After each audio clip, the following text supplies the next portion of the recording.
Assalamualaikum warahmatullahi wabarakatuh.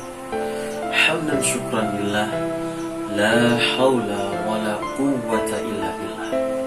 Anak-anakku yang dicintai Allah, saudara-saudara sekalian yang dirahmati Allah, insyaallah Allah jadikan hidup menjadi beberapa fase. Sebagaimana Allah berfirman, A'udzu billahi minasyaitonir rajim. Kaifa takfuruna billah wa kuntum amwatan fa ahyaakum thumma yumitukum thumma yuhyikum thumma ilaihi turja'un.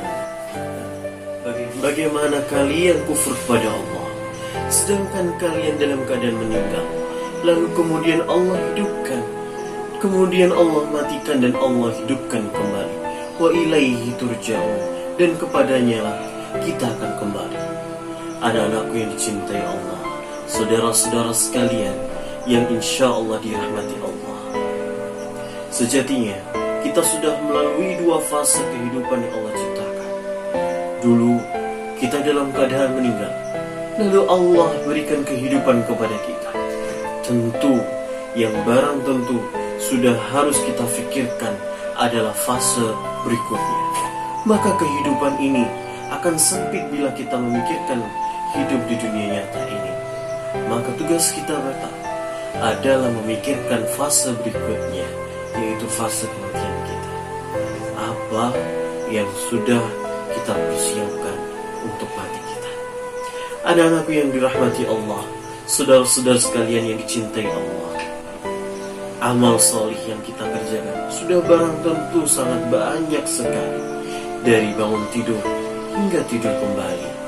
Tapi yang paling sulit adalah menjaganya. Sampai kapan? Sampai Allah ambil nyawa kita. Menjaganya dari apa? Dari niat, dari tata cara, dari niat kita. Ketika ada orang untuk mengusik, menceritakan amalan-amalan kita, kita terpancing untuk itu. Habislah amalan kita. Ini yang kita jaga. Oleh karenanya, maka kita perlu mengingat 4 hal untuk terus melembutkan hati kita, untuk terus membuat hati kita menjadi dekat dengan Allah Subhanahu wa Ta'ala. Yang pertama, datanglah ke majelis taklim. Jangan bosan mendengarkan nasihat, karena ad-dinu an-nasihat. Agama itu adalah nasihat. Kalau kita sudah bosan mendengarkan nasihat, tandanya di dalam hati kita lagi terdapat beberapa penyakit. Yang kedua, kita ingat kematian.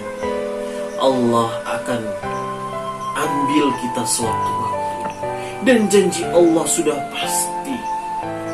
Kullu nafsin dha'iqatul maut. Setiap yang bernyawa pasti akan merasakan kematian. Itu sudah pasti. Kapan waktu itu? Allah tidak beritahukan. Bisa muda, bisa tua, bisa cepat, bisa lama. Ini yang perlu kita perhatikan. Kita ingat kematian kita. Sudah yang kita siapkan untuk menghadap Allah Subhanahu wa Ta'ala, sehingga penyakit-penyakit di dalam hati kita ini menghilang dan hancur, menjadi lembut dan dekat kepada Allah. Yang ketiga, ingat sakaratul maut. Anak-anak, saudara-saudara sekalian yang dicintai Allah, ingat, sakaratul maut itu tidak mudah, berat, tergantung apa yang sudah kita kerjakan. Kalau kita meremehkan fase berikutnya, maka habis kita. Dunia ini hanya sementara, fase berikutnya adalah selamanya. Dan menuju fase itu amat berat bagi orang-orang yang jauh daripada Allah Subhanahu wa Ta'ala. Yang keempat, yang mencakup semuanya, sering-sering untuk berziarah kubur, untuk mengingat mati, untuk mengingat bahwasanya kita juga akan mengalami seperti saudara-saudara kita yang telah dipanggil Allah Subhanahu wa Ta'ala.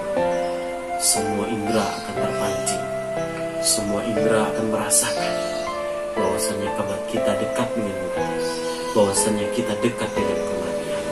Maka ayo anak-anakku, saudara-saudara sekalian, sebelum terlambat, kita lembutkan hati kita, kita dekatkan hati kita kepada Allah, tentunya untuk menjaga amal-amal soleh yang sudah kita kerjakan, hingga nanti waktunya Allah ambil kita selama-lamanya. Al-maut la yantadhiru istiqamatikum fastaqim fantadhir al-maut.